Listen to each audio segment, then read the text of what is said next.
this is back by popular demand, the Rugcast. Episode 2? Yeah, episode 2. Episode 1 was so good. We got so much good feedback from, I don't know why. We didn't get canceled. But it's like Seinfeld. The ratings were so-so, but, you know, the big shots up at the office on 12th floor wanted us back, you know. So here we are. We're back. You know, I've always wondered, like, you know, we've been doing this a long time. And sometimes you sort of forget where you come from, right? And was there an experience that you had younger, in your early stages of your career, where you were like really put to the test and a lot of pressure, maybe high profile, or installation job that was like, okay, if I can do this and make it happen, even though it's crazy, but if I could do this, I'm done. Yeah, This definitely. pivotal job kind Definitely. of thing. So this is kind of like a two-step story where, Like installation step, or yeah. Well, no. So what happened was, So it was a stair job. no, it was a lot more. A lot more than a lot stairs. more than the stair job. Yeah. So we were hired by a top New York City designer Okay. to do a large installation for a radio personality here in New York City, very large radio personality. Oh, And- Imus? No, not Oh. Amos. No. Mike and the Mad Dog? And so at the time, we did not have our own installation crews. We were subcontracting installers. Right. So you got the job. We got the job, and we sub out the job. Right. You had to hire So a crew. yeah, we're still supervising, Right. but we sub it out. But you and your name were on the line. We're on the line. Yeah. Yeah, absolutely. And during the job, there were some hiccups, there were some misunderstandings, which really caused us to make the decision to, you know what, maybe this is something that we should be doing on our own so that we can control our own fate. Right. Right. And so now we start the process of looking for carpet mechanics, carpet installers, so Right. that we can start hiring them, putting them on payroll. So that experience in that one job Right. pushed us to say, you know what, we're going to do this on our own, right? So as we start hiring men and as we start looking into what we need to grow Right. this installation department at Costikyan, so now we have to start buying equipment, right? We have to buy these Machines. binding machines and serging machines and, big capital expenditure, some vans. And simultaneously at that time, through another large interior design firm, Right. we get this other job Oh, at the same time. at the same time, Wow. right? So they say to us, we need a quote for this large job, multiple rooms, huge house in Southampton. Just amazing. Imagine that, the Hamptons, a big house in the Hamptons. Amazing. And, so we start working on the quotes, and, it takes a few days to put all the quotes together because it was many rooms. How many rooms was the house? Do you recall? It was 25? about 30, yeah. 30 about rooms, 30 yeah. rooms, right? Stairs and like back stairs, front stairs. So you're talking about, I think it was about like 8 flights altogether. Wow. Right. All custom. All custom. Yeah. All yeah. custom. And so we send them the quotes. Almost immediately, 2 days later, we get the approval. That quickly. Quick. That's not normal, though. No, this was a very high-profile Yeah. person. Mhm. And at the time, they were CEO for one of Las Vegas's biggest casinos. Oh, really? Yeah. So they were building a summer home in the Hamptons. They Wow. live in Las Vegas, but they were building a home in the Hamptons, and it was so impressive. So we get the approvals, but here's the best part: they send us 50% deposit. Wow. So now you can buy all the equipment you want. Now we have money to buy the equipment. There you go. And it was godsend because Yeah. I think just the equipment at the time was Thousands and thousands it of was dollars. a lot. Yeah. And the check came in. We deposited the check. Right. We paid off the vendor for the equipment, and we're ready to roll. Well, that set you free. Yeah, it was a big sire. It was a big relief. I'm And still curious about the radio personality. I mean, come on. Well, can we talk about that person, or I'm is sure- that person I'm- still I'm sure we can. I you know what? I don't know if we can. We can't. But it was Howard Stern. Howard Stern? Yeah. Wow. His apartment. On He's the in the wall. news lately, right? He is. He is. He's like at the end of his career, right? Howard Stern. He's had a Or- great career, 40 some odd years. Or is he? He's never going to quit. He's I never don't going know to if- quit. I don't know if he's gonna. I don't know if he's at the end of his career. They were talking about it, but Well, we've done a lot of work, I know, since that time with Howard Stern. He has obviously did a lot of work in the Manhattan apartment. I think is what you originally got that the job that I was referring to was the Manhattan and apartment. then we've gotten a job out in he has a place in the Hamptons, all through his interior designer. Yeah, Right. We've gone back to the Manhattan apartment on multiple occasions for cleaning as well. Well, I listened and I was a subscriber for many, many years. So I'm a Howard Stern fan. There was another radio personality back in the day who was on the same channel that he was, Imus. Yeah, And I never really cared for him, but we had a very interesting incident. I don't think I should talk about it because the lawyers got involved. So it ended up okay for us, but it just proved that he wasn't so nice to us. no, Yeah, our yeah. experience with Howard Stern and the people and his the people who represent him was we had no issues.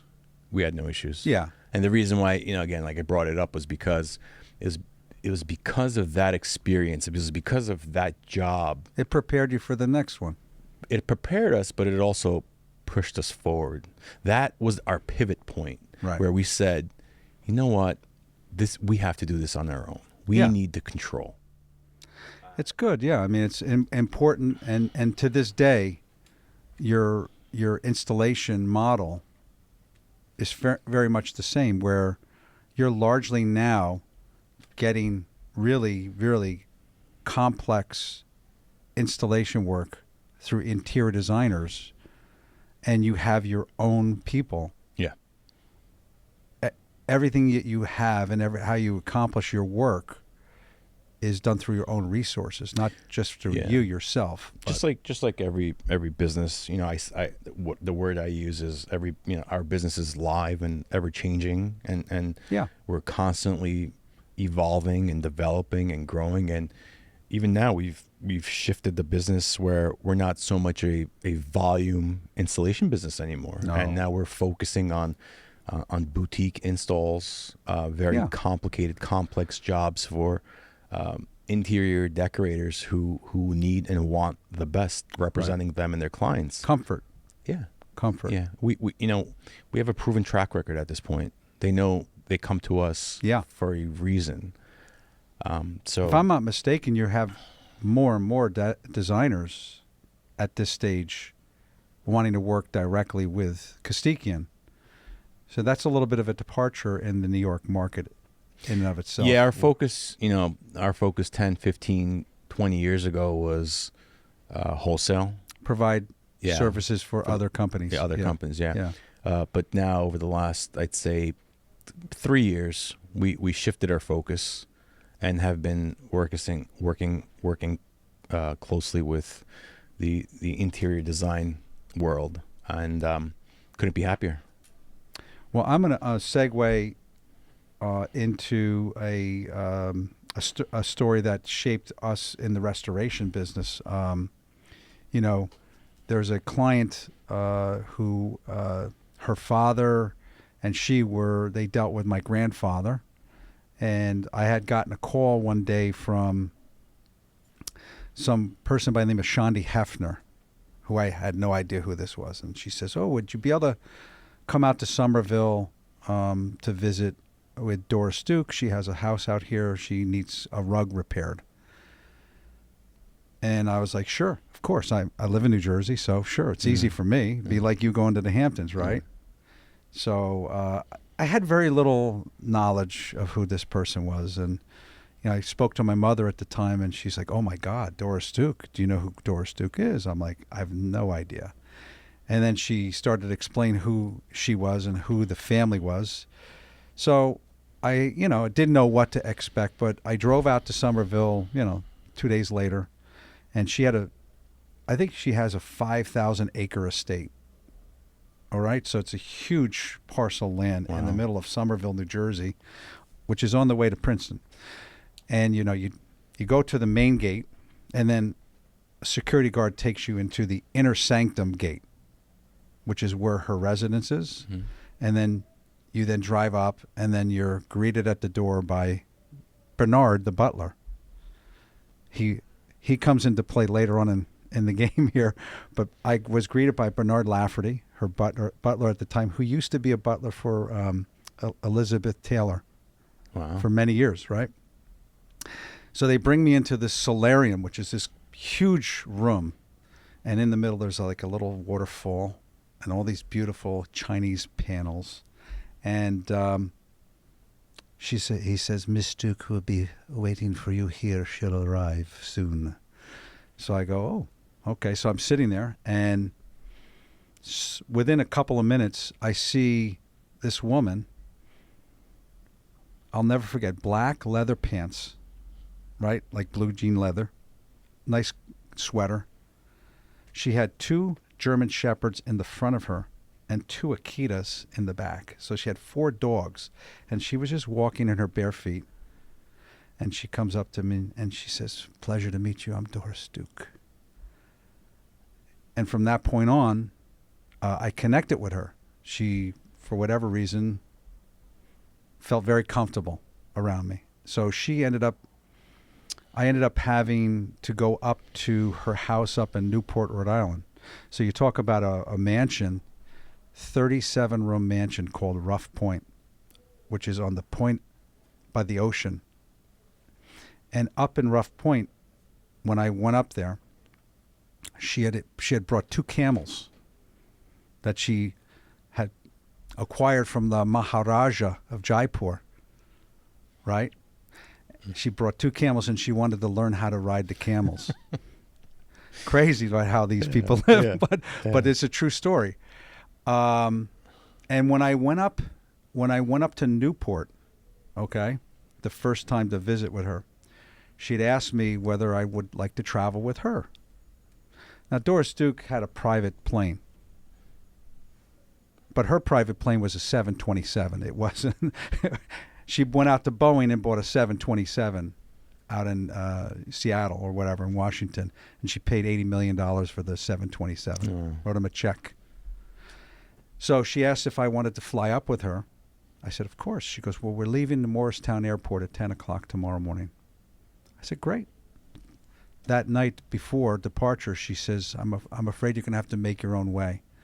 I read in the New York Post the next day that she had to send a jet over to Philippines to rescue her friend Imelda Marcos. We all remember Imelda Marcos.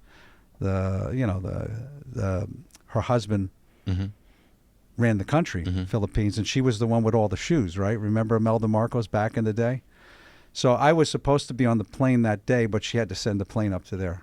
So I go up to Newport, and we walk around the house. She has 37 rooms, 37 antique rugs. And I spent a couple of days up there going over every stitch of each rug. And then I sent her a report, and it was a massive job. Each rug needed a lot of restoration. It was by far the largest job we've ever came across to this day. And she agreed to do everything that it is that I recommended, providing that I could have it ready in 6 months, because she used the house only in the summer. Wow. Yeah. So we picked up the rugs, and it was around the clock work. All hands on deck. All hands on deck. I did a lot of the cleaning myself. because these are all antique delicate Yeah, rugs. yeah. And so that job really helped us in terms of, promoting, marketing, establishing our brand. It allowed us to operate differently, like a big job can. And that was in the 80s. So that's a long time ago. It's 40, close to 40 years ago. Yeah. But it definitely was a job I'll never forget, and a job that I can look back and say, wow, that was a game changer for us. Yeah. For sure. And, and since that time, and in the late 80s, all the way up probably to about 2008, another 20 years, the restoration business, fixing antique rugs using, these kinds of materials, weaving, we have some great examples in this room of what it is that we're really special at. But in those days, there was so many rugs that we would come across that needed restoration work. I came in to the company at the tail end of that. Right. So I got a little glimpse. Yeah. From 05 to 08, right? Right. In those 3 years of how much restoration work we were doing at the time, and even then it was at that point somewhat impressive. It was still we were still landing really, really big restoration projects. One being we worked on together the Ralph Lauren project. Oh yeah, Ralph Lauren with the moths, moth damage. Yeah. That was like 40, 50 rugs. I never knew actually. I never knew which one of our staff members planted the moths up at his house. That's a secret. We're never gonna let that one out. That's gonna go to the grave, right? Yeah. Remember that house though? Like, what I was so, I remember details of that house. Yeah, but I think what...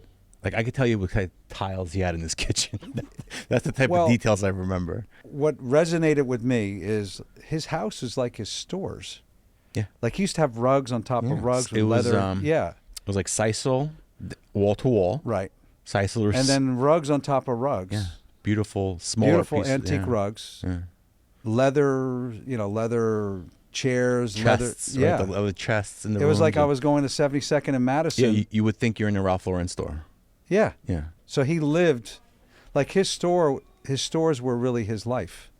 Denim had a lot, it was sisal with rugs and denim and leather, and it was, it's like, even if you didn't know whose house you're in, right, you could probably put two and two together and figure out, well, this looks like a Ralph Lauren boutique.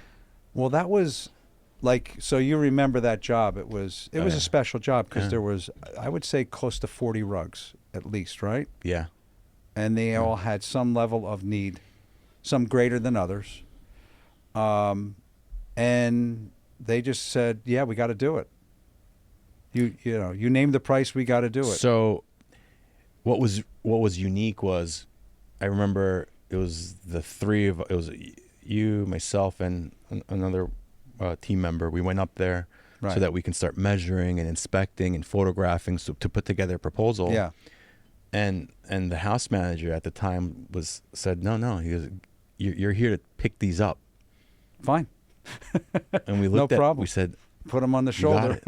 So we're out of here. So we rolled everything up. I think while we were rolling, we called for a truck because we went with a car. Right. The three of us drove up there. Truck came, picked everything up, brought it back. No problem. And then we did the inspections here, sent out the proposal, and it was almost instant. Yeah, within 24 hours. Get to work. We need the rugs back. Yeah. And we got to work. And in those days, I think he took all the contents of his house out, clothing, everything, and he rented those trucks, right? The freezer trucks, because that's how you have to. The moth, yeah. That's how you have to kill the moth activity. And and we had our own freezer, so we were able to put our own rugs in the freezers, which is, so we do a lot of that to this day. Yeah. We, especially during the summertime, we get a lot of rugs in the summertime that have our little friends flying around, moths flickering about. But moths are good for revenue, ladies and gentlemen. Good for revenue. Yeah. So part of the process is we'll put the rug in the commercial freezer. Mm-hmm. We'll freeze all the moth, make sure they're all dead, and then what we could do is we also have a moth repellent application Right. that we apply. And again, these are non-toxic to us, to humans. Yeah, and sort to of keeps pets, them away. But it keeps them away. Yeah. Yeah. It definitely helps. And then obviously we get into the whole restoration and reweaving process. Yeah, a lot of times when those type of rugs come in, there's an infestation that has a lot of eggs, which is almost like dirt particles, and it dissolves the wool. And after you've put the rug into the freezer and you've killed all of that, we have to dust beat the rugs, and then we soak the rugs. We got to just use the water to get all the foreign particles out. Yeah. And then we get to a point where now it's almost like dead skin. So it's the wool is sort of just comes apart, comes away. Yeah, that's why it's really hard to price out a moth damage restoration prior to all of that, because you don't know what's going to happen. You don't know what's going to happen. No. Once you kill the eggs, get rid of the moth, and start dust beating the rug, Right. now you're exposing. You don't know what's viable content and you don't. Yeah, you don't. So it's best that everyone, clients and us, team members, we wait till the end to do the final inspection to put together the final proposal, because a small, 1/4 inch hole could become 5 inches in diameter once it's all said and done. You don't know how deep they got in. I remember this one client we had out in Long Island at Sands Point.